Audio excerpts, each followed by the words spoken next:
Well, hello there, and welcome back to the latest episode of my Love Machine podcast. Now, when it comes to finding love, I think that self love is probably the most important thing that you need to remember. If you don't love yourself, how can you really expect somebody else to know what you have to offer? Now, you're probably familiar with self help books and talk show hosts who relentlessly tell you that you need to love yourself, but you may be wondering about how to do that exactly. It's much easier said than done. While your relationship with yourself is the most important connection in your life, it's easy to forget about nurturing it. However, self-love and compassion are too important to neglect because they shape your experiences and relationship with others. Loving yourself can help you to enjoy more happiness, overcome challenges, and build healthy relationships with others. So today I am very, very excited to have a new guest on my podcast to help me discuss all things to do with self-love. I've got Sakina Benzakour, who is a TV presenter and a broadcast journalist. So Sakina, welcome to my show. Hello, James. Thank you so much for having me. I'm really excited to be on. I'm really excited to have you. So for those who don't know, can you please tell my listeners a bit about yourself and what brings you to this discussion on self-love? Well, I am an entertainment and showbiz journalist and reporter, and self-love is something that I practice in my daily life. It's a thing that I've mastered over the years. And I didn't always love myself. It took a lot of hard work to get to where I am now. And self-love, I feel, has been something that has really helped sort of every aspect of my life, friendships, relationships, career-wise. And I truly feel like self-love has helped me excel in my career. Without self-love, I don't think I would have been as successful as I am. I wouldn't have been able to push myself to, come out of my comfort zone and get to where I am now. So, self-love is really important to me. And it's something that I think everybody should be practicing, but it takes time. It's not something that's going to happen overnight. It's a process at the end of the day. And sometimes people don't want to do the hard work. They don't want to face those demons, but we got to do it because we're going to live a happier and more fulfilled life if we do so. I completely agree with you. Self-love is something that it's fundamental to our ongoing success and happiness in life. And as a dating coach, people come to me and they don't really understand what the concept means or how to do it, and they don't know how to put the steps into place. Now, you told me you didn't always love yourself and you had a bit of a struggle before. Now, that's quite common, I believe. I'm the same. Years ago, I used to have doubt and I used to be slightly insecure and I wasn't so confident as I am now. But I think even now, the issues still come up sometimes. It's about how you deal with it and what happens. So, what sort of things did you struggle with when you were younger? Well, I had a really hard time growing up. I was, always the tall girl. So I'm actually 6 foot. Um, and I had a really hard time dealing with that when I was growing up. In school, I was always the tall girl in the class. I would get told to stand at the back with the boys. And I always just wanted to fit in with the other girls. I was literally like the only tall girl in my school. Like, I didn't even see any tall people. Um, and this was something that, I really struggled with my whole life. And it wasn't until I sort of got to my 20s that I started to really embrace being a tall girl and, celebrating it. But it's funny because I always used to receive, compliments from people who would say, "Oh, I'd love to be tall like you," and "Oh, you've got the height," and just all these really sweet compliments from people. But you know what? I did not believe it. And so it didn't matter how many compliments people gave me and, how many nice things people said about me. If I did not feel it at that time, then I didn't believe it, And so I think we all have insecurities. It's something that we kind of have to learn to accept. And I think that is what self-love is. Self-love is accepting yourself fully, imperfections, flaws, the things that you don't necessarily like about yourself.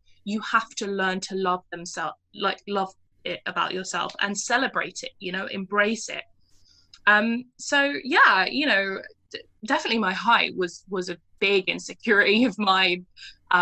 Going out as well, like I used to get social anxiety because I would always feel like I'm towering over everyone because I'm so tall, and when I would wear heels I would be even more taller, and you know, it was something I struggled with my whole life. And I'm so glad I'm now at a place where I really accept who I am, and I love the fact that I'm a tall woman and I wear the highest heels now with confidence, you know, and I don't care if I tower over everyone. I'm like, yes, I'm a tall woman and I'm proud of it. So yeah, it's about getting to that point where you really accept who you are and nothing can phase you anymore. You're right. This is other people's perceptions that you're just projecting. You're assuming that people are judging you, and they're probably not. Everyone's got their own insecurities deep down. But so many of us worry about maybe our looks or our height or our weight or anything like that at all. And it's difficult because we're always constantly comparing ourselves with other people. And part of self love is to know what, I don't care anymore. I am happy as I am. I'm going to embrace myself. And you mentioned about imperfections. Nobody is perfect. No one out there is completely wonderful and so amazing that they haven't got these little things going on. Because it's the little things that make us different, that make us so special. And I think I've Yeah. had many people have come to me, many women over the years who have been quite tall, and they find their options initially are quite hard because they're always looking to date someone taller than them. And Yeah. I have to ask you the same Story question. of my life. Yeah, looking for someone taller because you're looking for somebody you can wear heels with, and then you don't tower over them. But I think what's important to remember that that's their problem. You're assuming that your partner will have a problem with that if they're maybe a couple of inches shorter. If they're happy to you to wear heels and they're comfortable with you and they're really happy to be with you as a partner, then who cares if you wear heels or not? Who cares if they're an inch or two shorter? Right. Yeah, do you agree with me? Yeah. I absolutely agree with you 100%. And you know, I've actually dated men who were shorter than me. Um and it wasn't an issue. But I feel you're right. Yeah, women, we always want to go for someone who is taller. I think that's just, we're kind of told that someone who's tall is more attractive. Society tells us that men who are tall are more attractive, so we're just naturally drawn to that. But yeah, you're right. It doesn't matter, you know, someone's height. At the end of the day, you fall for someone's personality, and it's in the heart. Like their personality is what is going to draw you to them, and physical appearance really, you know, it doesn't matter at the end of the day. And if we focus on this all the time, then we're just always going to set ourselves for failure, basically. Completely agree with you. I think don't worry about what people think about you. Just focus on enjoying your life and making the most that you can, having the biggest, most wonderful adventure that you're going to have, because we don't know how long we've got. And I think Yeah. things like lockdown have come along recently, and they've taught us this. They've taught us that we don't know what to expect, what is around the corner. We just don't know. Who was expecting this to happen, that everyone will be shut down and we can't meet other people? Enjoy it, and enjoy every single day, because we never know what's coming next. So let's go back onto the interview with you now, and tell me about happiness, because happiness is an important part of self-love.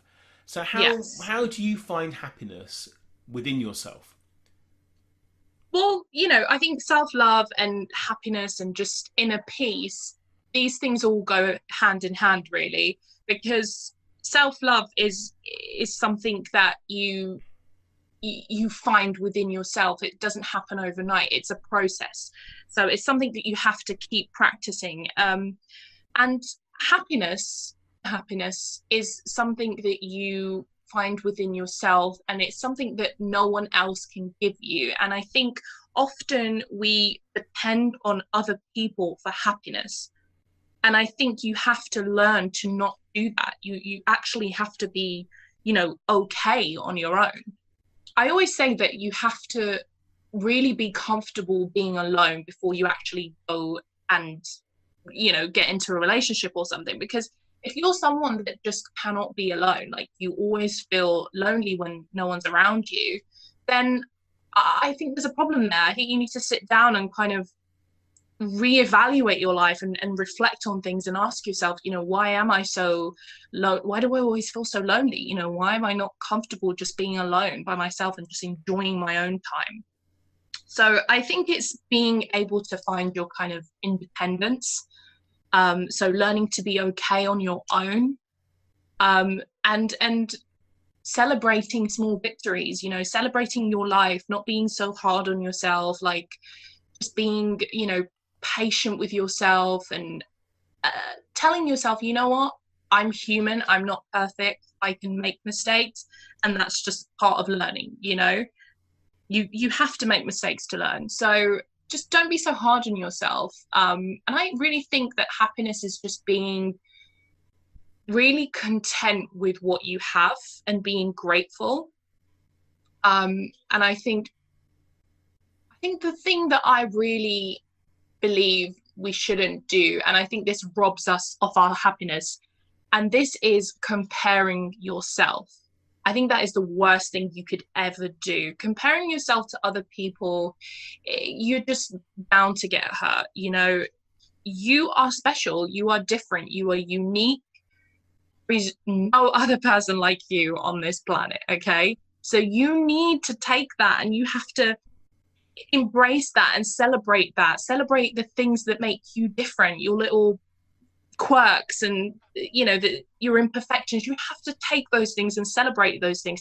That is how you find happiness, when you fully accept who you are, and you don't need someone else to come in and say, hey, you look great today, or you don't need anyone else. Basically, you don't depend on anyone else. You are whole by yourself. That to me is what is happiness, being content with who I am and being at peace with everything. I say the same thing. I often say it on my podcast, and I say it to coaching clients, that you are complete as you are. You do not need somebody to complete you. You are enough. You are special. You are amazing in your own way. And this, you mentioned now about comparing people. I think social media does not help, and dating apps are not great for people that maybe do have low self-esteem initially. Because you're looking at these people's profiles and thinking, well, they're never going to be interested in me. Look how amazing they are. Look how wonderful their lives are. Because all we do when it comes to social media in particular, we present the best version of ourselves on there. It's not even a true version of ourselves. It's not a true reality. People put things on there. Look at me having a wonderful time jumping out of this plane today, or having an amazing meal on the hilltops with this wonderful family and friends. Yeah. But that's all they're showing you. They're not showing you their average day-to-day life that they're having, sitting in front of Netflix on a sofa. They're not showing you that. Exactly. It's not exciting. Yeah. Exactly. I've always said this, social media, Instagram, Snapchat, all these, platforms, I call them a highlights reel. I feel like it's just people putting their best parts of their life on, but they'll never really show you what's really going on behind closed doors, because people want you to believe that they have a perfect life. And it's true. People with low self-esteem, social media can be toxic for them, but you know what, I recommend taking a social media break, just having a whole digital detox. I did that for a month. I deleted all my apps, just stayed off social media for a whole month. I didn't speak to anyone, and honestly, I think it's one of the best things I've ever done in my life. It really just, I just felt so recharged, and I felt good about myself. The reason why I did it was I got to a point where I was scrolling on Instagram all the time, going through people's Instagrams and looking at their so-called amazing lives and thinking, oh, why don't I look like that? Or why am I not getting off to Paris all the time and doing this? And, and you do that, you start to compare yourself to people, and those people themselves don't have perfect lives. And it's so, I really feel like comparing yourself is just robbing yourself from happiness. I really do. And I just think you have to focus on you and being the best version of yourself. You should only be trying to compare yourself to yourself and trying to get better. And don't look at what other people are doing. Everybody takes different paths in life. Maybe yours is just taking a little bit longer, but you'll get there. You'll get there. Just be patient. just be compassionate towards yourself, and just be mindful of what you tell yourself. Also, the negative thinking, it's not going to get you anywhere. Everybody has their own path in life, and we're all going to get there in our own ways. We are. We've all got our own little lives to lead in the way that it's meant to happen. And you mentioned about being the best version of yourself. And this is what I teach my dating coaching clients, that we have to live the best life we can. And it's not about being yourself. It's about being the best version of yourself. If you are a wonderful person, but all you do all day is walk around and watch TV and don't do much, that's not very interesting. That's not living the best life. Go out there, get some new hobbies, do some online courses, read some books, talk to new people, and your life will be so much better. So what tips could you give people who want to improve their self-esteem and self-confidence? Well, I would start each day by telling yourself something really positive. And I know this can sound a bit sort of, a bit cringy, but it's actually true and it works. And this is something that I do. You could just tell yourself that you look great today, or, you really handled a situation well. Just congratulate yourself. Just, speak positively to yourself. That is how you should be starting your day off. And also, exercising, or going for a long walk, or dancing, or bike riding, whatever it is that kind of does it for you, do it. Because I know that, going to the gym is not for everyone. I hate the gym, so I just don't like exercising at all. But I do like going for long walks, and I do like dancing. So, find, like you said, your hobby, the thing that kind of brings you alive, and start doing it. Do things that actually make you happy. I always say, like, tap into your kind of inner child. Find things that used to excite you when you were younger, whether you used to like painting, or you liked singing, or whatever it is that sort of you was passionate about when you were younger and used to make you happy. Start doing it again. Just do the things that make you happy. And yeah, also stay off social media. Try to kind of limit the amount of time you're on social media. I would say the thing is, it's hard for people like us. We use social media for work. We promote ourselves on there. We speak to people. We connect with people. So we know not to overuse social media. We use it kind of to our advantage, whereas some people don't know that. And so I think just limit the amount of time that you spend on social media, really. And unfollow, these accounts that make you feel crap about yourself. Any one that comes into your life and makes you feel less amazing than you are, just remove them. Remove people in real life as well. Get rid of that toxic energy. I think it's about taking kind of direction and ownership of your life, and knowing that you are in control. So if you don't like something, you can change it. So again, I would say just remove toxic people, remove, any sort of negative energy, just remove yourself from that. Set boundaries if you have to. I think that's really important, definitely. And celebrate your wins, no matter how big or small. Give yourself a pat on the back and be proud of what you've achieved.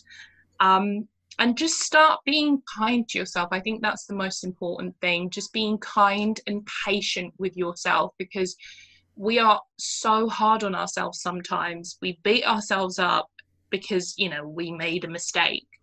But we don't fail when we make mistakes. We're just learning, and that's part of life. And just know that you're going to be okay. I think just don't listen to that kind of negative voice in your head that tells you, you may not be good enough, or no, you can't do this. Don't listen to that voice. Just keep on going, believe in yourself. And whatever you do, just don't compare yourself to people because you are amazing. You are the only you in this world. So just own that, okay? Completely agree with you. I think it's not always an inner voice that tells you all these negative things. Sometimes it is a real person out there. Maybe it's a partner or a family member who is there telling you you're not good enough. telling you that you can't do that or telling you shouldn't do that. And don't listen to them. If it's a partner who's teaching you these things, get rid of them, cut them out of your life. You don't need a toxic relationship. A lot of people do cling to partners and relationships that aren't working very well because they're just scared of being themselves and going out there and embracing the journey and meeting somebody new. So that's really, really important that you only allow people who can raise your vibration, who can make you feel really good and make you feel happy, because that's all part of it. If you spend your whole life with people that are telling you you can't do something, then that's not going to help you go out there and do it. So embrace it. Negativity should not be part of your life. It is there sometimes, it's there to push us, but not to stop us and limit us at all. So in terms of positivity, what you mentioned things like going for a walk and dancing, and I also think making a gratitude list is quite good.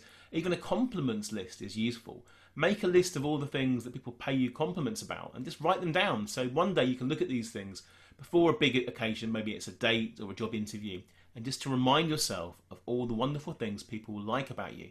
Because often we only hear the bad stuff, we don't hear the good stuff. I think you mentioned that yourself earlier on, didn't you? Yes, of course, definitely. You know, we have that little voice in our head sometimes, and it really limits us. And I think we just have to block that out and just keep on going, believe in yourself. You've got this. You've got this. You have. You've got to believe it, because what is the worst that's going to happen if you do it? What is the worst thing that's going to happen? Probably nowhere near as bad as you think it might be. And you know what? Don't think about what might go wrong. Think about what might go right. Again, with dating, people often go, I've got this guy, I'm seeing this guy tomorrow, what do I do? I'm not really sure, his hair's a bit short, or he's an inch too tall, or inch too short, I'm not really sure, I don't think he's the one for me. And what they're doing is they're self-sabotaging things. They're rejecting people before they have a chance to be rejected. Look at what might happen. Think about having a good time. Do a little positive play in your mind before you even do this, and just think about all the wonderful things you're going to do together and how it might happen. Now, this is all very well to have self-love and to think about self-confidence, but we have to really be understanding of ourselves and to have peace there. So how can you find peace in yourself? That's a journey in itself, isn't it? Absolutely. You know, it's all just one big journey. It's not something that's going to happen over time. You have to really invest in this. You have to really want this for yourself. So I think you have to always be grateful for what you have. To me, finding that sort of inner peace and happiness is to be content with my life and to stop, you know, overthinking, or, you know, sometimes we live in the past a lot. We chase what has already happened, but you have to love yourself enough to know that the best is yet to come. You know, you have to really trust in your journey, in the process. You have to really believe the good things are going to happen to you. And it's all about being the best version of yourself at the end of the day. Inner happiness and inner peace is not something that someone else can give you. It's something that you find within yourself, you know, and you become very grateful for the life that you have. You know, make sure that you have good people around you, because that's really important. Surround yourself with a good group of people who actually uplift you and want to see you succeed. It's really I mean, it's about focusing on the positive things in your life and not worrying. I mean, so many people suffer from, you know, anxiety, and anxiety really is just a worry. You know, it's your mind just worrying so intensely, you know, and we really have to try and control that, because you are in control of your life. And, you know, the only person that can make you happy is you know. And so you have to find that happiness within yourself, and no one else can do that work for you. And so if that means having to kind of dig deep and, you know, really go into that kind of state, then finding out what it is that makes you nervous, you know, whether it's past traumas, things that you haven't dealt with in your life, and do that work, because, you know, the outcome is just going to be great. And it's so rewarding when you finally get to that point where you just have so much inner happiness and peace, and you're just at peace with life, you know. And it takes time, that's the thing. And self-love and all these things that we're talking about, you know, these things look different to people. They look different to everyone, you know. So what could be self-love to me may not be self-love to you. So it's about finding what works for you and what makes you happy and what just makes you feel alive again, you know. We're all Yeah, doing the best that we can. That's something I read the other day, exactly. and it's so true. We're doing, under the circumstances, we're all trying our best. So don't be hard on yourself, and don't punish yourself, and don't beat yourself up in life. People do that sometimes. Like, they're trying to be healthy and fit, and they want to have a bit of cake. Or should I have this bit of cake? Should I not have this bit of cake? Yeah. Enjoy it. Have the bit of cake. The punishment of it not having the cake is probably worse than having the cake. But then do something nice for Yeah. yourself afterwards. Having the cake is nice. And it's true of dating as well. People are scared to go out there and to meet people because they're scared of being rejected. So, are there any tips you can give somebody for identifying a partner who will be supportive of both of you finding your own self love? You know what? I think dating to me now is more challenging than ever. You know, I feel like when I was dating back when I was in university, like 6, 7 years ago, it was different. Would you agree with me? Like people were just a little bit more, what's the word? Like just Social. yeah, more social and there wasn't many options, if that makes sense. Now I feel like we have all these dating apps, you know, Tinder, Hinge, Bumble. I mean, the list goes on. And these dating apps, they really create the illusion of having so many options. So people kind of don't really value anything anymore now because they just feel like, oh, well, you know, if a relationship ends, it's fine. I'll just go on Tinder, swipe right, and I'll replace that person. And, you know, I just think that's such a damaging thing for all of us because now we just going on dates, but we already know in our heads that it's probably not even going to go anywhere. You know, we're already going in with these negative thoughts. And I think that is what the issue is that we start messaging someone and talking to them. And, you know, sometimes, you know, text messages can get misconstrued and we don't necessarily know what the person is saying, like may come across in a different way to us. So we're going into that date already having these kind of negative thoughts about this person. And so you're just thinking, well, I just need to reject this person before they reject me. So it's all just become like a bit of a game now. It's like a competition. Who can act like they care less? Just so bad. And it really makes me sad because I just think it's really ruined relationships and just love in general. Like, what even is love anymore? You know, are we just going on dating apps and is it just an ego boost? You know, what are we actually doing here?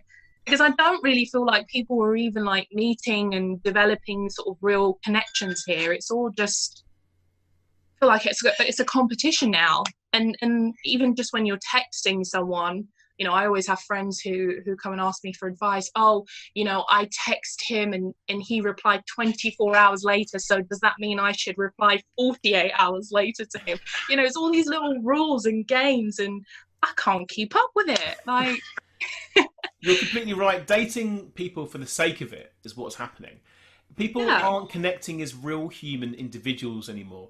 You mentioned 6, 7 years ago, people were going up to people in bars, in supermarkets, in high streets, and we were saying hello, introducing ourselves. We had to connect that way. It's all we could do. If it wasn't through work, then we have to go and talk to people in real life. But now, it's so easy to talk to people on apps, virtually. But then what's happening is we are doing it just to get the little ego boost, for a little buzz for the moment and getting a connection. A little thing pops up saying that you got a connection. Wonderful, I've done that. I don't need to make an effort. I can get that again. And you're always craving the next little buzz, the next little interaction. So, no, I don't think that's great in terms of dating apps. They've made people become very shallow and not think about what they really want when it comes to finding a long-term partner.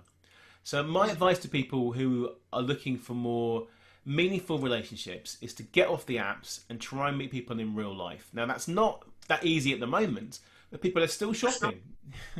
It's true. Yeah, definitely. I agree with you. Get out there and actually meet people. Mm. I was having lunch with a girlfriend on the weekend. We were actually having this conversation, and she was just like, "Oh, I'm dreading going back on the dating apps, but I do want to meet someone." She's like, "I'm at a point in my life now where I do want to meet that, sort of life partner." And I said, "You know what? Forget the apps. Why don't you just wait till lockdown's over and just go out, go to, for example, go to a different bar that you haven't been to before, try like a different restaurant, just push yourself a little bit, like come out of your comfort zone a little bit." And I feel like when you do that, that is when you meet, you know, good people. I think that's when you attract that kind of good energy. I feel like when I go to places that I've never been to before, I explore different places, I meet really interesting people, and that's where I kind of make these connections with people. And I just think these apps, you're right, they're making us so shallow. We're just judging someone based on their photos, and like you said, they've put the best photos up, haven't they? They put the They're, best angles, the best yeah, pictures, and even then they make little effort when it comes to describing themselves and marketing themselves. yeah, They do generic statements, and you can never tell if someone's a good match based on the average dating profile, because it will say the same exactly. things. I like going out, I like going in, I like Yeah, dressing love up, traveling. love traveling. Everyone writes it, and they come to me, James, it's not working. What do I do? And they know deep down they're not making an effort, and they're not making an effort because they're protecting themselves from being hurt and being rejected. Ultimately, they think if they have a low quality profile, then it's not their fault, is it? If no one's interested, it's the profile's fault. Yeah, But I think you're right. Go out there, meet people in real life, do things that are a bit different. Accept every invitation that comes your way, even if it's a socially distanced party in someone's back garden. That's the yeah, universe saying to you, do something different. Here we are. There's other opportunities and avenues for you to meet somebody. Now, exactly. wonderful. We're coming towards the end of this podcast already. It's speeding through here. It's been a delight to talk to you. I'm just going uh, to summarise some of our things that we talked about. Some 6 tips I like to give people. Some 6 top tips regarding boosting your personal self-esteem here. And we've covered a lot of these. I'd like your thoughts on anything that I've missed out afterwards, please, okay, if that's okay. yeah, So, number 1, accept yourself. Know that you are worthy of love and respect just the way you are at this precise moment in time. Embrace yourself with all your strengths and weaknesses. Number 2, clarify your purpose. Invent your own definition of success. Ask yourself what a meaningful, a happy life means to you and looks like, even if that answer might change over time. Number 3, talk yourself up. How do you speak to yourself? How do you interact with your inner voice? Choose words that are encouraging and uplifting. Use your internal dialogue to build your confidence and manage your emotions. Number 4, offer yourself forgiveness. Let go of all the past and you can move on from it. Take any decisions that you regret and turn them into opportunities to learn. Make amends where possible with people and resolve to handle things more constructively in the future. Number 5, this is a big one we discussed today, avoid comparisons. Facebook did not invent social comparisons, but social media has increased the potential for envy and inferiority complexes and negativity. Try competing with your last performance instead of living up to someone else's standards. You'll accomplish much more when you dare to be yourself. And finally, of course, think positive. Looking on the bright side and being able to laugh at yourself makes you even more lovable. It also helps you to manage stress and deal with difficult circumstances. There you go. They're my top tips. I think I'm becoming Jerry Springer when I read these out. I love it. You've Yeah, covered it all. I cover it. Fantastic. Do you agree with my points? I do agree with it. And you summed it up. Just that's it. It's about just being, you know, just being kind to yourself and being patient with yourself and believing in yourself as well. Because if you don't believe in yourself, how do you expect anyone else to believe in you? And self-love just is something that is going to really help every aspect of your life. It's not just, oh, loving yourself and taking a nice hot bubble bath or going to the spa and pampering yourself. Self-love is something that it's going to be like it's going to be within you for the rest of your life, basically. And it's something that you need to practice every single day to lead a happier life at the end of the day. Absolutely. It's not a one-off thing. It's not a quick process. It's an ongoing adventure for the rest of your life. You're loving yourself and you're learning new things about yourself and pushing yourself to explore all the amazing things that life has to offer along the way. Sakina, it's been an absolute pleasure to have you. I could chat to you for a lot longer, but so if any of my listeners wants to find more about you, how can they reach you? Sure. Well, I'm on all socials. If you just search Sakina TV, Instagram, Facebook, Twitter, I'm Sakina Louisa. So, and I'm on YouTube as well. Sakina Bentacle. Just search that, and I'll be there. Wonderful. I need to boost my YouTube soon. That's the next thing on my list. My self-love. Thank you so much for being a wonderful expert on my podcast, and have an amazing day. Thank you so much, James. I loved it. Thank you. Thank you. Thank you so much for listening. I'd love to give you a free copy of my latest book, which you can download right now from my website, jamespreece.com. If you enjoyed this podcast, I'd really appreciate it if you could share the love by taking a few seconds to write a positive review on the iTunes store right now. See you next time.